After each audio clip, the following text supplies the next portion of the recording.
There are a lot of things that we can do with an orange to make sure that none of it goes to waste and maximize the full health benefit. One of the things I like to do when I have a cold or allergies is to eat the pulp of a couple of navel oranges and then take the rind and julienne them into strips.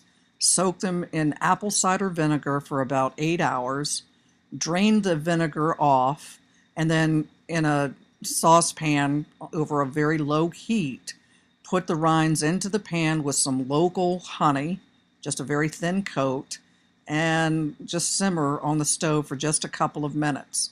And then eat just a couple of them, and your sinuses are clear. It's a miracle. When you're done, you can put them in a Tupperware dish and keep them refrigerated for up to 3 months, and they'll stay great, and just eat them as necessary for sinus flow. There are many advantages to homemade vitamin C. You don't have the fillers that a lot of manufacturers put in it, and this is very concentrated, great for immune system function, great for cancer patients. As a matter of fact, you won't get cancer if you have sufficient levels of vitamin C on a regular basis. In preparation to begin your process for making homemade vitamin C, you want to use oranges, grapefruit, or lemon. I prefer to use oranges because it's easier to cut. And then with a very sharp knife, cut slivers of the pectin off of the rind and then dry them out on a paper towel for a few days until they're very dry. And then you're going to put them in a mason jar and collect it until you have at least a full jar before you proceed to the next step.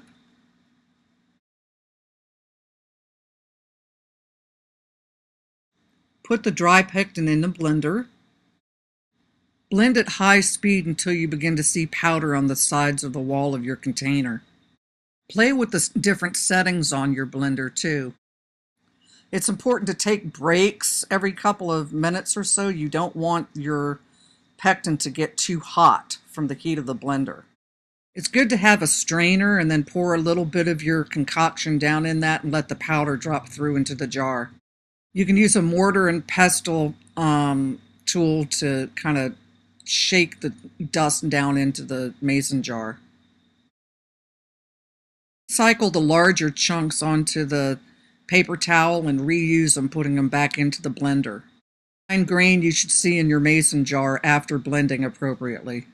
I prefer to use the vegetarian capsules because they're easy to digest.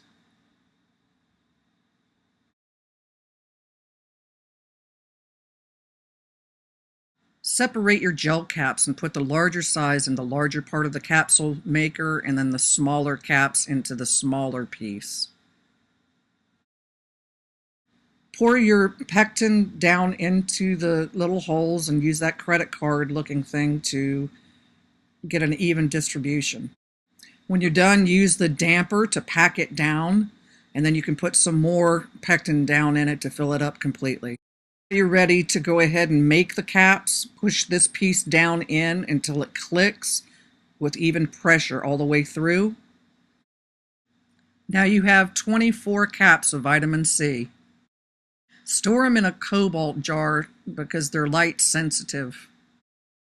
The recommended dosage would be 1 in the morning and 1 in the evening on a daily basis, and don't exceed this dosage or you can have some major stomach problems. And you can pick up the capsule machine at either Earth Fare, I think, carries them, or purchase them on the internet for anywhere between $15 and $25. Here's to your health.